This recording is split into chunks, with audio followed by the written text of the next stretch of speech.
전 세계에서 가장 번화하고 발달한 도시는 보통 뉴욕이라고 알고 있습니다. 실제로 뉴욕은 한 해 평균 6,520만 명이라는 관광객이 찾으면서 9년 연속 관광객 수가 증가하고 있습니다.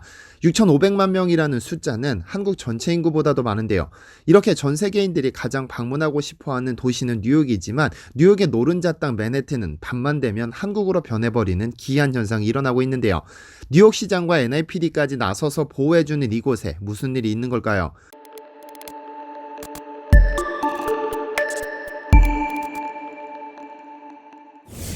안녕하세요. 디스멘터리입니다.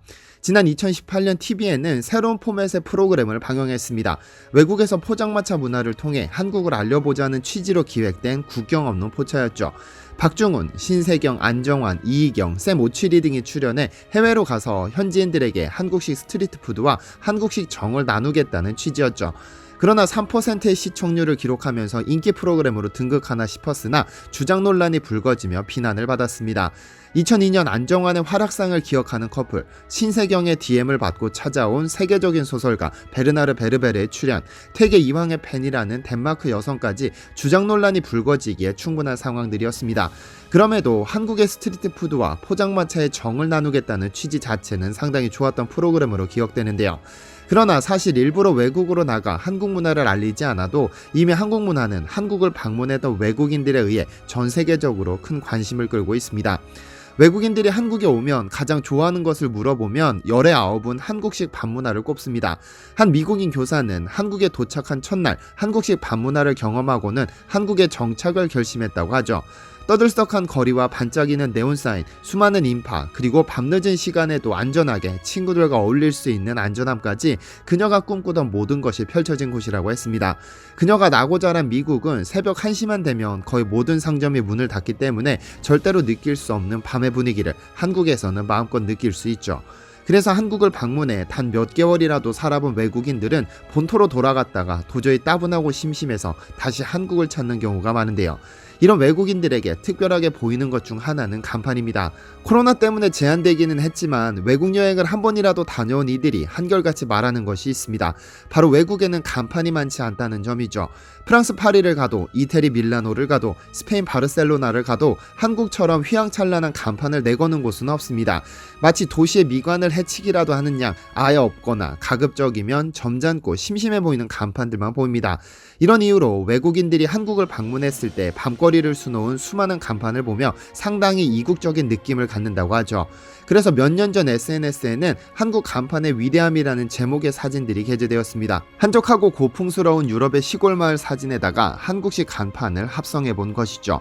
간판 하나 없이 아늑하고 한적해 보이는 스위스의 시골 마을은 간판만 달았을 뿐인데 지리산 아래 유명 식당촌으로 변했고, 바로크 양식으로 만들어진 이태리의 도시거리에 한국식 간판을 달았더니 생명이 살아 숨쉬는 부동산 거리로 변했습니다. 그림 같은 풍경을 자랑하는 오스트리아의 할슈타트 호스 마을은 간판만 바꿨을 뿐인데 당장이라도 백숙을 뜯고 펜션을 예약할 것 같은 관광지의 유명 펜션촌이 되었습니다.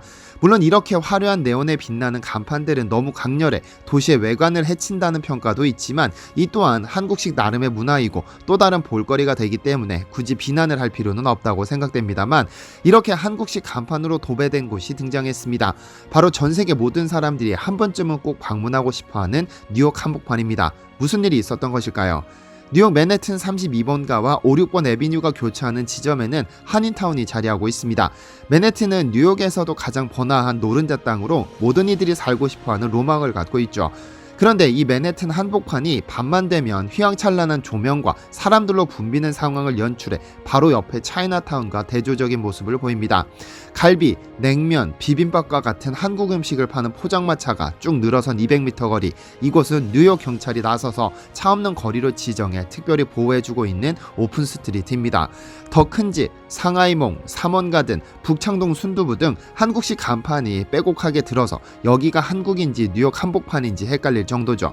한국 음식점이 밀집한 32번가에 들어서면 뉴욕시가 자체적으로 설치한 코리아타운 오픈 스트리트라는 간판이 있는데, 이곳은 한국 식당들이 차로를 막고 자유롭게 포장마차를 설치해 영업할 수 있도록 뉴욕시와 뉴욕 경찰이 배려한 곳입니다. 이 거리에는 숯불갈비, 냉면, 비빔밥 등 한국식 음식을 파는 거대 포장마차촌이 자리하고 있는데, 저녁이 되면 발디딜 틈이 없이 사람들로 꽉 차고, 인기 있는 맛집은 30분은 좋게 기다려야 자리가 생기는 곳도 있습니다. 뉴욕 한복판에 한국식 포장마차가 등장하기 시작한 건 지난 2020년 7월입니다. 당시 뉴욕은 코로나로 하루 평균 700명의 확진자가 발생하고 20명가량이 사망하던 위험한 시기였고, 뉴욕시는 모든 식당의 실내 영업을 금지시켰습니다. 그러나 비싼 임대료를 내고 장사를 해야 하는 한인타운 상인들은 머리를 썼죠. 즉, 실내 영업을 금지한 것이지 실외 영업까지 금지한 것은 아니기 때문에 테이블을 야외로 끌어내 영업을 개시한 겁니다. 처음 뉴욕시는 사람이 많이 모임으로 위험할 수 있다며 금지할까도 생각했지만 소상공인들을 이렇게 고사시킬 수 없어 결국 응원하기에 이릅니다. 코로나로 파탄난 뉴욕시 경제에 활력을 불어넣을 수도 있겠다는 기대감이 생긴 것이죠. 불과 한 달 전만 하더라도 뉴욕은 마치 유령도시 같았습니다. 시장통처럼 북적이던 사람들은 모두 자취를 감췄고 돌아다니는 사람 하나 없는 유령도시. 3월 이후 이어지던 이런 모습은 코로나가 잠시 소강 상태를 보이자 영업을 재개했지만 과거의 영광은 돌아오지 않았습니다. 그러나 한인타운은 오히려 과거보다 더 많은 사람이 방문하는 곳으로 변모하게 됐죠. 한 식당 주인은 4개월이 넘는 동안 포장과 배달로 버텼지만 매출이 급감했고 고육지책으로 야외 영업을 개시하게 됐다며 이 야외 영업이 의외로 반응이 좋았다고 말했습니다. 어쨌든 경제에 활력을 불어넣을 수 있을 것이라는 기대감에 뉴욕시는 7월 31일 코리아타운을 오픈 스트리트로 지정했습니다. 매주 금요일 오후 5시부터 토요일, 일요일은 12시부터 차가 통행할 수 없는 거리로 지정했었는데요. 빌 더블라지오 뉴욕시장은 오픈 스트리트가 시민들에게 안전한 식사 장소를 제공하고 식당에는 재기의 발판을 마련해 줄 수 있을 것이라면서 기대감을 감추지 않았습니다. 그런데 이게 뉴욕 시민들 사이에서는 명물거리로 자리 잡았습니다.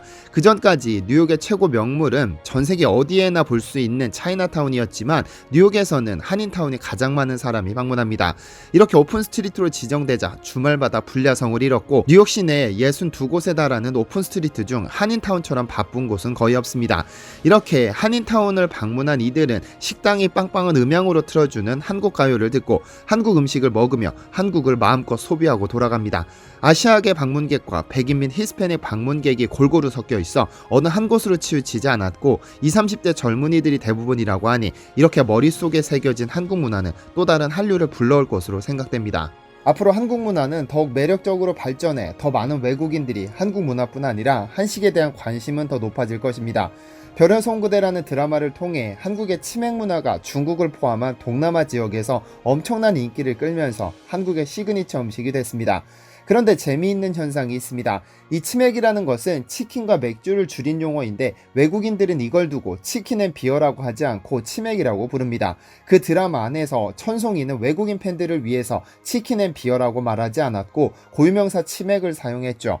이건 상당히 의미하는 바가 큽니다. 보통 한국에서 외국으로 식품이 수출될 때는 한국어로 된 메뉴를 영어로 번역해서 보내곤 합니다. 그러나 이거 문화 수출에 상당한 장애 요인이 됩니다. 한국의 고추장을 코리안 핫페이스트라고 표기해 수출합니다. 외국인들이 혹시 한국의 고추장을 이해하지 못할까봐 과도한 친절함을 베푸는 것이죠. 그런데 이것은 상당히 잘못됐습니다. 왜냐하면 한국에서 고추장을 만드는 방식으로 고추장을 만드는 국가는 없지만 고추를 갈아 반죽처럼 사용하는 국가는 많으니까요. 멕시코에도 핫페이스트가 있고 태국에도 핫페이스트가 있기 때문에 코리안 핫페이스트라고 표기하는 것은 우리의 고추장을 엿보이는 일입니다. 고유명사로 이름을 표기해야 한국 이꼬르 고추장이 떠오르는 것이지 영어로 번역한다고 이런 공식이 성립되지는 않습니다. 외국인에게 한국 음식을 소개할 때는 처음에는 어렵더라도 한국어로 사용하는 것이 궁극적인 한식의 세계화입니다. 이런 부분에 있어서 일본은 집요할이 많지 일본어 고유명사를 사용합니다. 외국인들이 이해하는 집안은 상관없이 김은 노리로, 다시마는 곰부로, 만두는 교자로, 고추냉이는 와사비로 표기하죠. 우리에게도 상당히 익숙한 단어들이죠. 초밥은 한국에도 있고 일본에도 있지만 일본이 먼저 스시라고 쓰면서 스시는 자연스럽게 일본 음식으로 인식되었고 그 어떤 외국인도 스시를 두고 재패니즈 캘리포니아 롤이라고 하지 않습니다. 단군 이래로 거의 처음으로 한국은 전 세계에 가장 뜨거운 관심을 받고 있습니다. 이럴 때일수록 정부가 나서서 외국으로 수출하는 한국 식품의 영어식 표기 기준을 마련해 의무적으로 사용하도록 하는 조치가 필요하지 않을까요? 이것이 진정한 의미의 한식의 세계화가 아닐까요? 시청해주셔서 감사합니다.